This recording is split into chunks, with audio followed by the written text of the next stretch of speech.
அனைவருக்கும் துர்காதேவி சரணம் சார்பாக இனிய வணக்கங்கள். இந்த பதிவுல ஒரு முக்கியமான ஒரு விஷயத்தை தான் நான் உங்ககிட்ட ஷேர் பண்ணிக்க போறேங்க. நம்ம வீட்டுல நேர்மறையாற்றல் அப்படிங்கிறது அதிகரிப்பதற்காகவும் செல்வ செழிப்பு ஏற்படுத்துவதற்காகவும் நிறைய விஷயங்களை நம்ம ஒவ்வொரு நாளுமே பார்த்து பார்த்து செய்யறோம். வீட்டுக்கு உள்ளாரையும் சரி, வீட்டுக்கு வெளியிலையும் சரி, எந்தெந்த பொருட்களை வச்சா பண ஈர்ப்பு விதி வந்துட்டு வேலை செய்யும், எந்த பொருளை வச்சா மகாலட்சுமிக்கு மிகவும் பிடித்ததாக இருக்கும் அப்படின்னு நாம ஒவ்வொரு நாளுமே பார்த்து பார்த்து நம்ம அதெல்லாமே கடைபிடிச்சிட்டு வர்றோம். எல்லாரும் வீட்லயுமே இன்னைக்கு இந்த காலகட்டத்துல முக்காவாசி பேர் வீட்டுல இருக்கக்கூடிய ஒரு செடி என்ன அப்படின்னு பார்த்தோம்னா இந்த மணி பிளான்ட் தாங்க.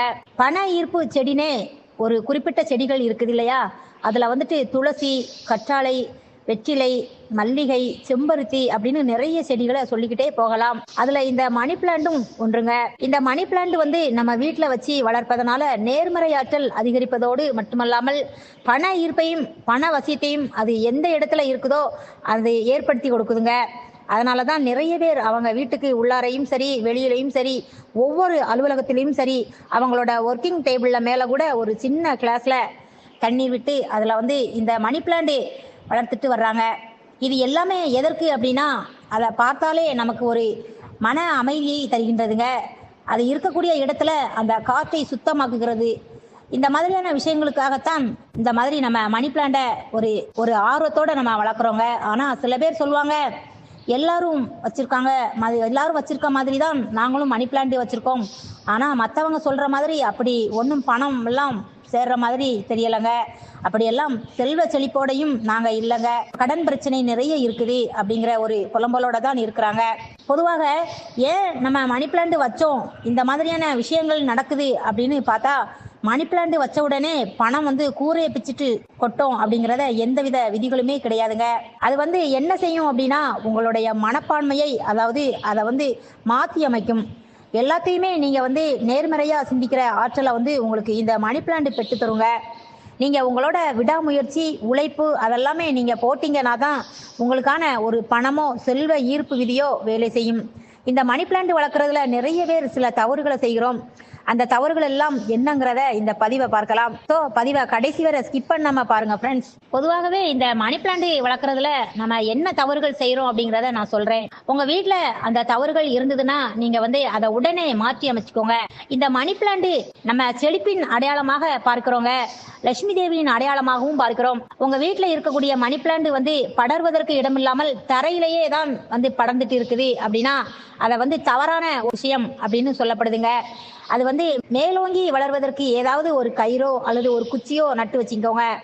அதற்கு வேண்டிய உதவியை நாம செஞ்சு தரணும் அப்படின்னு சொல்லப்படுதுங்க. மணி பிளான்ட் வந்து மேலே நோக்கி தான் வளர விடணுமே தவிர அது வந்துட்டு கீழ் நோக்கி தரையை பார்த்துட்டு படர விடக்கூடாது.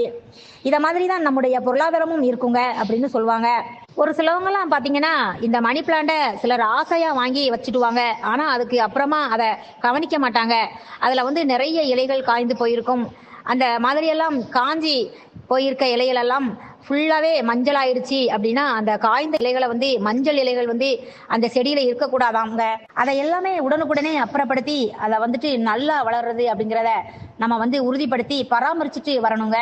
அதே மாதிரி அந்த இலைகள் வந்து காய்ந்து போகும் பட்சத்தில் நம்முடைய வீட்டின் நிதி நிலவரமுமே வறண்டு போகக்கூடிய சூழ்நிலை கூட வரக்கூடுங்க. அதுக்கப்புறமா வந்து இந்த மணி பிளான்ட்டை எந்த திசையில வளர்க்கணும் அப்படின்னு நிறைய பேருக்கு சந்தேகங்கள் இருக்கும் இல்லையா? மிகவும் சரியான திசை என்ன அப்படின்னு பார்த்தோம்னா தென்கிழக்குங்க. அதாவது சவுத் ஈஸ்ட்னு சொல்றோம் இல்லையா, அதுதாங்க. பொதுவாக தென்கிழக்கு வந்து அக்னி மூலை என்று சொல்லுவாங்க. அது வந்து சமையல் அறையில தான் இருக்கும்.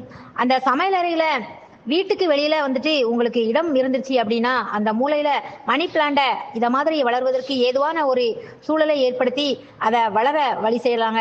எந்த இடத்துல வந்து வைக்கலாம் அப்படின்னு ஏதாவது நீதிகள் இருக்குதா அப்படின்னு கேட்டீங்கன்னா, நீங்க வந்து பெட்ரூம்ல கூட வச்சுக்கலாம், ஹால்ல வச்சுக்கலாம், உங்க பசங்களோட ஸ்டடி ரூம்ல கூட வச்சுக்கலாங்க, ஒர்க்கிங் பிளேஸ்ல எல்லாம் வச்சுக்கலாம். பொதுவா எல்லா இடத்துலயுமே நீங்க வச்சுக்கலாங்க. உங்களோட பெட்ரூம்ல வச்சுக்கிட்டீங்க அப்படின்னா நம்ம வந்து அந்த நமக்கு வந்துட்டு நல்ல அமைதியான உறக்கம் வரும். காற்று வந்து தூய்மைப்படுவதால இரத்த கொதிப்பு போன்ற விஷயங்களை கூட நமக்கு குறைத்துடுங்க. அதனால இந்த விஷயங்கள் எல்லாம் நீங்க கவனமா பார்த்துக்கோங்க. இந்த செடியை வந்து தண்ணீரிலையும் வளர்க்கலாம், மண் தொட்டிலையும் வளர்க்கலாங்க. அடுத்தது நம்ம செய்ய வேண்டிய ஒரு முக்கியமான விஷயம் என்ன அப்படிங்கறது இப்ப பார்க்கலாம். உங்க வீட்டுல வந்துட்டு ஒரு மணி பிளான்ட் செடி இருக்குது, அதை வந்து நீங்க மண் தொட்டியில வச்சிருக்கீங்க, இல்ல அது வந்து தரையில வச்சிருக்கீங்க அப்படின்னா நீங்க செய்ய வேண்டிய ஒரு முக்கியமான ஒரு விஷயம் என்னன்னு அப்படின்னு பார்த்தா, அந்த மண்ணை வந்து கொஞ்சம் கிளறி தோண்டி அந்த மணி பிளான்ட்டுக்கு அடியில ஒரு ₹5 நாணயத்தை நீங்க புதைச்சி வைங்க. இது வந்து நீங்க ஜஸ்ட் ட்ரை பண்ணி பாருங்க. அதுக்கு அப்புறமா உங்க வீட்டோட நிதி நிலைமை எப்படி இருக்குது அப்படின்னு பாருங்க. இது எல்லாமே ஒரு சின்ன சின்ன முயற்சிகள் தாங்க. இதை வந்து உங்கள எத்தனை பேர் செஞ்சிருக்கீங்க, இல்ல இனிமேதான் செய்ய போறீங்க அப்படின்னாலும் உங்களுடைய கருத்துக்களை கீழே இருக்கும் கமெண்ட் பாக்ஸில் பதிவிடுங்க. அதே மாதிரி தாங்க, உங்க வீட்டுல வெற்றிலை செடி இருந்துருச்சு அப்படின்னாலும் இந்த வெற்றிலை செடிக்கு பக்கத்திலேயே இந்த மணி பிளான்ட் செடியை வச்சு பாருங்க. இப்போ வந்துட்டு இந்த மணி பிளான்ட் வந்துட்டு தண்ணீர்ல வளர்க்கும் போது நீங்க இந்த மாதிரியான விஷயங்களை செய்ய முடியாது இல்லையா? நீங்க வந்துட்டு மணி பிளான்ட தண்ணீர்ல போட்டு அழகுக்கு வச்சிருந்தா கூட உங்க வீட்டுல நிச்சயமாக மண் தொட்டிலையும் ஒரு மணி பிளான்ட் செடியை வளர்க்க ட்ரை பண்ணி பாருங்க. அது கூடவே இந்த ஒரு ₹5 நாணயத்தையுமே வச்சு பாருங்க. இந்த ஒரு ₹5 நாணயம் வந்துட்டு குபேரனுக்கு உரிய ஒரு நாணயங்க. இதை வந்து அந்த மணி பிளான்ட் தொட்டியில புதைச்சி வச்சிங்க அப்படின்னா நிச்சயமாக ஒரு நல்ல ஒரு முன்னேற்றம் அப்படிங்கிறது ஏற்படும். இந்த காசை திரும்ப எப்ப எடுக்கணும் அப்படிங்கறதெல்லாம் கிடையவே கிடையாதுங்க. இந்த காசை அப்படியே அங்கேயே இருக்கட்டும். அதை நீங்க எடுக்க வேண்டாம். அட்லீஸ்ட் அது வந்து ஒரு ₹1 நாணயமாவது அந்த செடிக்கு கீழே புதைச்சி வச்சிடுங்க. இதை செய்யறது நல்ல நாள் இருக்குதா, இல்ல காலையில செய்யணுமா, இல்ல மாலையில செய்யணுமா, இல்ல வளர்பிறை தேய்பிறை அப்படின்னு எதுவும் குழப்பிக்க வேண்டாங்க. உங்களுக்கு நேரம் இருக்கும்போது அதை கையோடு செஞ்சிடுங்க. இதை வந்துட்டு பெரும்பாலுமே சூரியன் மறைந்ததுக்கு அப்புறமா இந்த விஷயத்த செய்யாதீங்க. பகல் நேரத்திலேயே இதை செஞ்சு பாருங்க. நல்ல ஒரு முன்னேற்றம் அப்படிங்கிறது உங்களுக்கே தெரியுங்க. அடுத்தது பாத்தீங்கன்னா, எங்க வீட்டுல வந்துட்டு 1க்கும் மேற்பட்ட மணி பிளான்ட் இருக்குதுங்க. நாங்க எல்லா செடிக்கும் அடியிலுமே இதை மாதிரி நாணயத்தை புதைச்சி வைக்கணுமா அப்படிங்கிறது தோணுங்க. எந்த மணி பிளான்ட் மிகவும் செழிப்பாக நல்ல முறையில் வளர்கிறதோ அந்த செடிக்கு அடியில அந்த ₹5 நாணயத்தை வச்சு பார்த்தாலே போதுங்க. இப்படி இந்த செடிக்கு அடியில ₹5 நாணயத்தை வைப்பது ஒரு நல்ல ஒரு மாற்றம் தெரியுங்க. லட்சுமி கடாட்சம் ஐஸ்வர்யம் நிறைந்து உங்க வீட்டுல இருப்பதை நீங்களே கண்கூடாகவே பார்க்க முடியுங்க. ரெண்டாவது ஒரு முக்கியமான விஷயம் என்னன்னு பாத்தீங்கன்னா, நீங்க பயன்படுத்த வேண்டிய ஒரு பொருள் என்னன்னு பாத்தீங்கன்னா ஜாதிக்காய். இந்த ஜாதிக்காய் வந்துட்டு பண ஈர்ப்பு சக்தி மிகுதியாக இருக்குங்க. அதனால இந்த ஜாதிக்காயை நாட்டு மருந்து கடையில வாங்கலாங்க. இதை வந்து வாங்கி, அதாவது ஒரு சின்ன ஒரு கல் ஏதாவது வச்சு அதை வச்சு உடைச்சிட்டு அதை வந்துட்டு மிக்சியில பொடியாக்கிக்கிடலாம். அந்த பொடியை வந்து மண் தொட்டி வச்சிருக்கீங்களா, அந்த மண் தொட்டிக்கு அடியில அந்த ஜஸ்ட் கொஞ்சமா தூவி விடுங்க. இப்படி வாரத்துக்கு ஒரு முறை இதை மாதிரி செஞ்சீங்க அப்படின்னாலே இதுவும் வந்து ஒரு நல்ல ஒரு முன்னேற்றத்தை தருங்க. இதெல்லாம் நல்லா செழிப்பாக வளர்ந்து வரக்கூடிய மணி பிளான்ட் செடியில தாங்க செய்யணுங்க. அதை கவனமாக பார்த்துக்கோங்க. அதனால இதை மாதிரி செஞ்சு பாருங்க, நல்ல ஒரு முன்னேற்றம் தெரியுங்க. நண்பர்களே, பதிவு பிடிச்சிருந்ததுன்னா லைக் பண்ணுங்க, ஷேர் பண்ணுங்க, நம்ம சேனலுக்கு சப்ஸ்கிரைப் பண்ணிக்கோங்க. தேங்க்யூ ஃபார் வாட்சிங். நன்றி.